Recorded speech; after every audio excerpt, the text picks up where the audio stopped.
Hello guys, welcome back to my channel. कैसे हो आप सब लोग? सो गाइस, आज इस वीडियो में मैं आपको आईसीआईसीआई पीओ प्रोग्राम की जो बैच 57 है उसकी डिटेल देने वाली हूँ कि अभी तक बैच स्टार्ट हुई है या नहीं हुई है। ठीक है, और बहुत सारे लोग एप्टीट्यूड का ईमेल आ रहा है तो उसके रिगार्डिंग मैं आपको बताने वाली हूँ। प्लस आज इस वीडियो में जो इम्पोर्टेंट चीज़ ये है कि आपको मैं रेज्यूमे के बारे में बताने वाली हूँ कि आपका रेज्यूमे कैसा होना चाहिए, तो शॉर्टलिस्टिंग के चांसेस बढ़ जाएंगे। ओके, सो गाइस वीडियो पूरा देखिए, स्किप मत कीजिए। अगर आप मेरे चैनल पे नए हो तो प्लीज़ मेरे चैनल को सब्सक्राइब कर दीजिएगा और साथ ही में बेल आइकॉन भी प्रेस कर दीजिएगा, जिसकी वजह से आपको मेरे वीडियोस के नोटिफिकेशन सबसे पहले मिल जाएंगे। ओके, सो स्टार्ट करते हैं।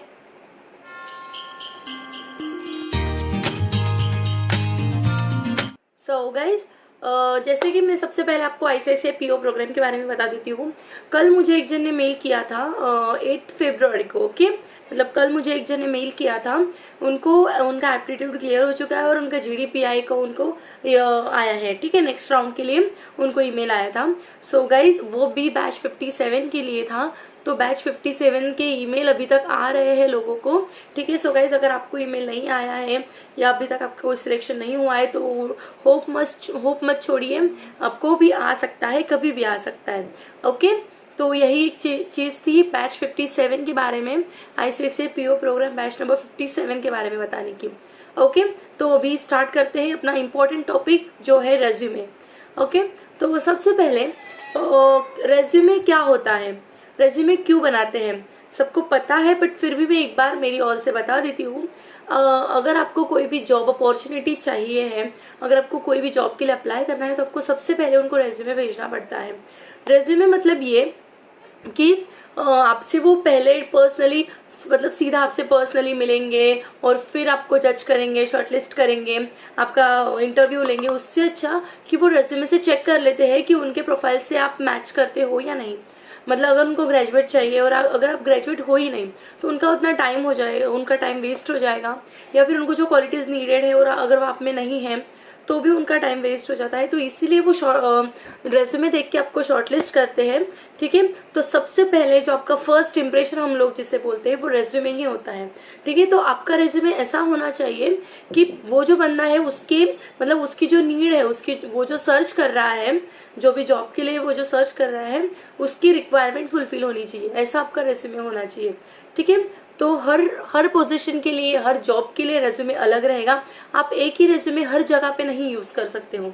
ठीक है, सबसे इम्पोर्टेंट चीज यही है कि बहुत सारे लोग क्या करते हैं, एक रेज्यूमे बना लिया और वही हर जगह पे भेज देते हैं। ठीक है, तो ऐसा नहीं होता है, इसीलिए आपका सिलेक्शन थोड़ा मुश्किल हो जाता है। ओके, अगर आपको एज पर आपको जॉब के अकॉर्डिंग, जॉब डिस्क्रिप्शन रहेगा उसके अकॉर्डिंग आपको रेज्यूमे में चेंजेस करने होते हैं, उसके बाद ही आपको उनको अपडेटेड रेज्यूमे भेजना होता है। ठीक है, हर पोजीशन, हर जॉब के लिए ये जो रेज्यूमे होता है वो अलग होता है। ओके, तो वही मैं आपको बताने वाली हूँ। तो आपको रेज्यूमे मतलब समझ गया अभी? ठीक है, तो मैं अभी आपको रेज्यूमे का स्ट्रक्चर बताऊंगी, उसमें क्या क्या चीज़ें होनी चाहिए, अगर आप फ्रेशर हो तो क्या होना चाहिए, अगर आप एक्सपीरियंस्ड हो तो क्या होना चाहिए। ठीक है, तो डिटेल में पढ़ते हैं अभी। सबसे पहले मैं आपको स्ट्रक्चर समझा देती हूँ। तो सबसे पहले आपकी पर्सनल डिटेल्स आएंगी। पर्सनल डिटेल्स में स्टार्टिंग में अगर आप पर्सनल डिटेल्स डाल रहे हो, वैसे आप एंड में भी डाल सकते हो, बट अगर आप स्टार्टिंग में पर्सनल इन्फॉर्मेशन डाल रहे हो तो उसमें आपको ज़्यादा कुछ डालना नहीं है, सिंपली आपका नाम डाल देना, आपकी कॉन्टैक्ट डिटेल्स डाल देना है। ठीक है, नाम जो आपका डॉक्यूमेंट्स पे रहेगा, ठीक है, तो वो नाम आपको पूरा डालना है, मतलब जो भी आपका नाम, सरनेम या फिर आपका पूरा नाम भी आप डाल सकते हो। ठीक है, इंपॉर्टेंट इसमें ये है कि आपकी कॉन्टैक्ट डिटेल्स में आपको मोबाइल नंबर डालना है और आपका ईमेल आईडी डालना है जो वर्किंग कंडीशंस में है। ओके, मतलब अगर वो लोग आपको ट्राई करते हैं, आपको कॉल करते हैं, आपको ईमेल करते हैं, तो आपको उस पर तुरंत आंसर करना है। ठीक है, तो आप इजी, मतलब आप जो यूज़ करते हो इजीली आप तक पहुंच सकते हैं, वही चीज़ आपको यहाँ पे यूज़ करनी है। ओके, मतलब आपका जो कॉन्टैक्ट डिटेल्स है वो वर्किंग कंडीशन में होना चाहिए।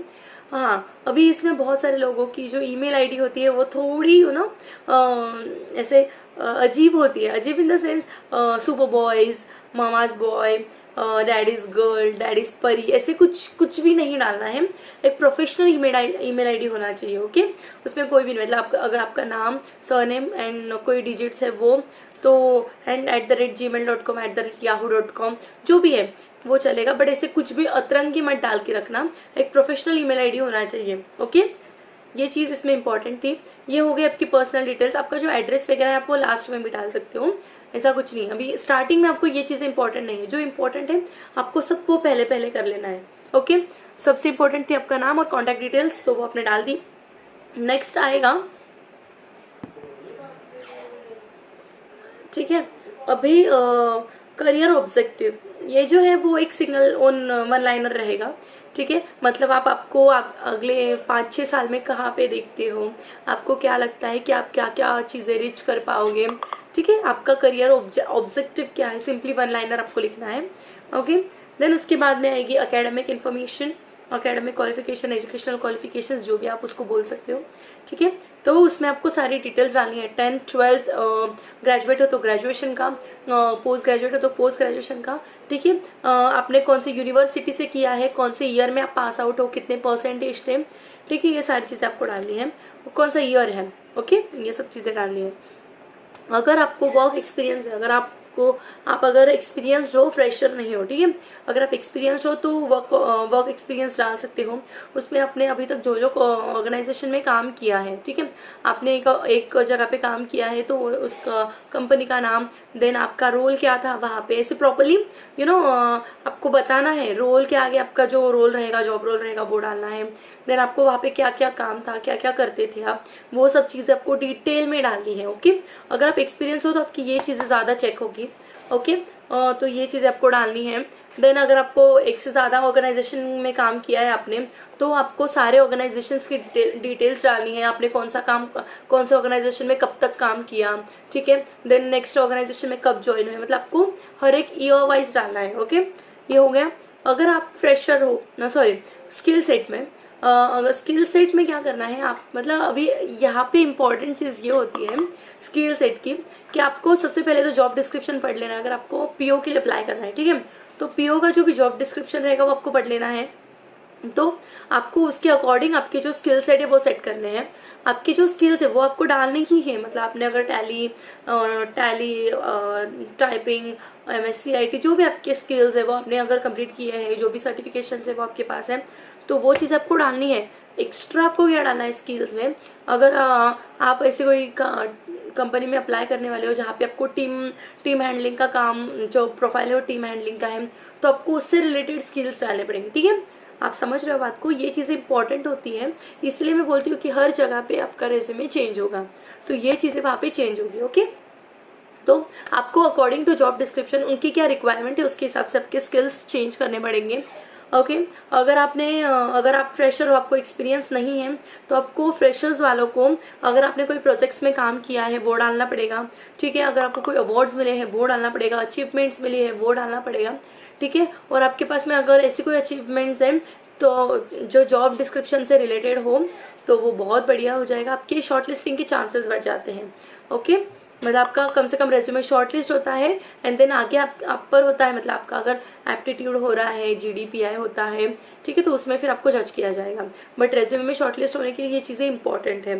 देन अगर आपने कोई एक्स्ट्रा करिकुलर एक्टिविटीज़ की है, मतलब कहीं पे परफॉर्म किया है कॉलेज में, कोई यूथ फेस्टिवल में कॉम्पिटिशन में पार्ट लिया था, डांस कॉम्पिटिशन में पार्ट लिया था, कोई आपको अवार्ड्स मिले, तो वो भी आप यहाँ पे डाल सकते हो। ओके, हॉबीज़ भी आप डाल सकते हो। हॉबीज़ में भी आपको वही सब चीज़ें डालनी है जो जॉब डिस्क्रिप्शन से रिलेटेड होगी। ओके, एंड देन डिक्लेरेशन डाल सकते हो।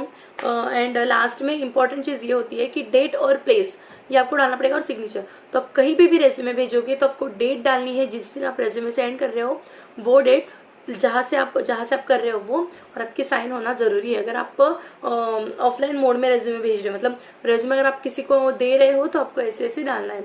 ठीक है, ऑनलाइन भेज रहे हो तो कोई दिक्कत नहीं है। ओके, सो गाइस, कोई दिक्कत, अगर आपको इसमें कोई भी क्वेरी रही तो प्लीज़ मुझे कमेंट पे मेंशन कर देना, मैं आपकी क्वेरीज रिजॉल्व कर दूंगी। और अगर आपको और कोई भी जानकारी चाहिए होगी और कोई टॉपिक पे वीडियोस चाहिए होंगे तो गाइस प्लीज़ मुझे कमेंट्स करते रहिए। ये भी मुझे बहुत सारे लोगों ने कमेंट्स किया था, इसलिए फिर मैं ये वीडियो लेके आई हूँ। ओके, सो गाइस, अगर आपको कोई भी दिक्कत रही, कोई भी क्वेरी रही, तो प्लीज़ मुझे कमेंट कीजिए, मैं आपकी क्वेरीज रिजॉल्व करूँगी, पूरा ट्राई करूँगी करने का। ओके, और गाइस प्लीज़ मुझे एक चीज़ बता दीजिए कि जो बैच 57 है वो अभी तक स्टार्ट नहीं हुई है ना? अगर हुई होगी तो वैसे भी बताइए, अगर नहीं हुई है तो वैसे भी बताइए कमेंट्स में। ओके, सो गाइस तब तक के लिए bye bye, thank you so much.